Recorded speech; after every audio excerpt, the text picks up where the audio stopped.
Good afternoon. I'm here to share with you this tome that is actually a prop for a Halloween party. It's a book of shadows that I've been working on for a couple of months. Unlike the grimoire that I made before, it's not really a serious piece of work. It's total fantasy.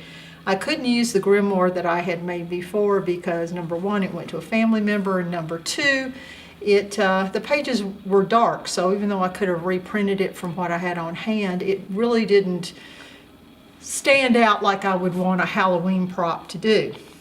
And I made the pages about a month ago, and then I kept searching and searching for an appropriate cover to do, and I finally found one. I will put the link below, but there was a lady that did an alchemist book, and she had this dragon skin cover and had a tutorial that I will be linking, and I thought, okay, that's perfect. So the book is constructed using Nik the Booksmith's Adventures in Booksmithing. It's a hardboard book, and there's some fabric here that has a lot of texture to it so that it would pick up the dry brushing of the wax. One of the problems that I had waiting for such a long time was I was trying to find a large enough jewelry cabochon to be the eye, and frankly, I mean, I ordered a couple of different ones, and apparently they come from China and they're not arriving, and I waited a month for one of those to come in and it didn't. So this is actually just a print of an eye from the tutorial with glossy accents on it. And then I used 4 different colors of the wax, the gilder's wax. There's a gold, a silver, copper, and a green patina.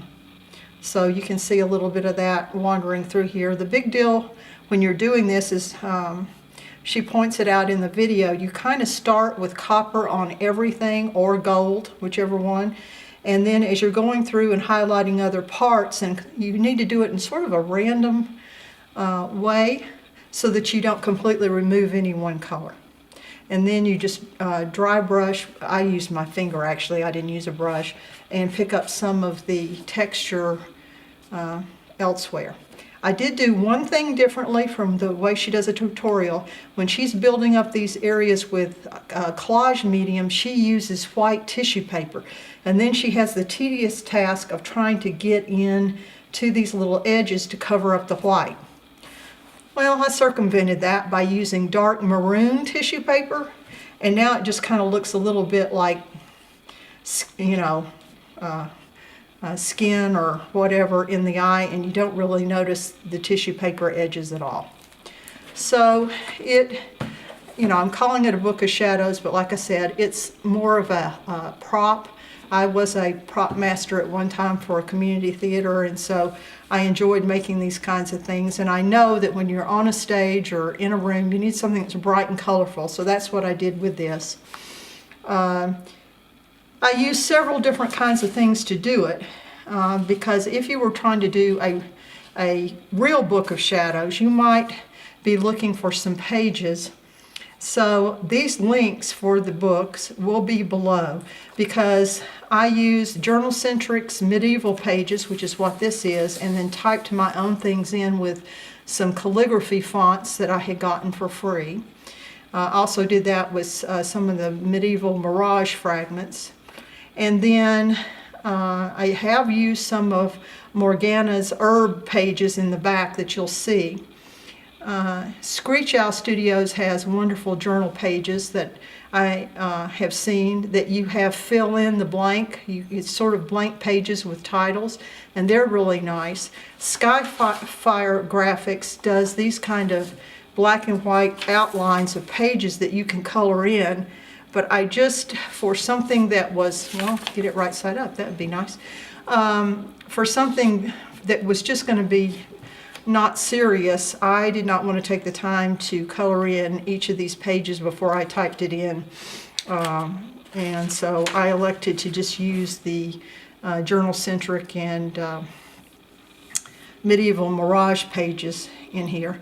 I also downloaded some things from Pinterest that were, and from DeviantArt, that were for fans of the Charms series and some of their spells.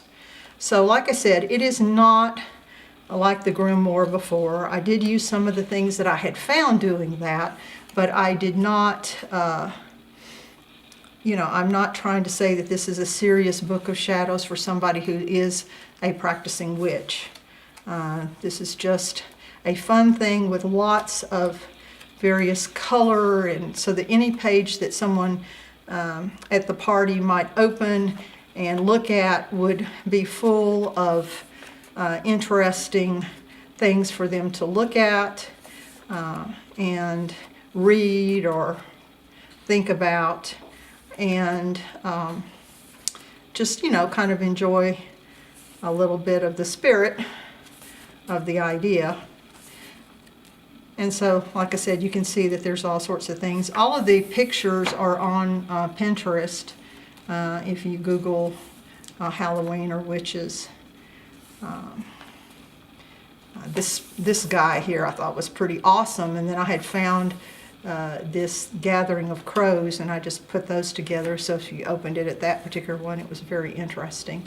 I did create these, I guess you would say, chapter pages from items that I had used in the previous grimoire that I made, as well as these what I call instructional pages. That's the interesting part about grimoires, is they have a lot of history and charts and things that a practicing witch would use for creating potion spells, determining when to plant, those kinds of things. So I just put a lot of that in here because I thought it was very, very interesting. There's also some things from history, from alchemy. So I thought that was kind of interesting. And then in the back, on the herb pages, these are really MorganaMagickSpell's pages, and they're for personal use only. You know, you can't sell them or whatever, but if you're making your own personal grimoire, I think they're just elegant, and they've got so much information that when I had been studying up to make the grimoire is all on here.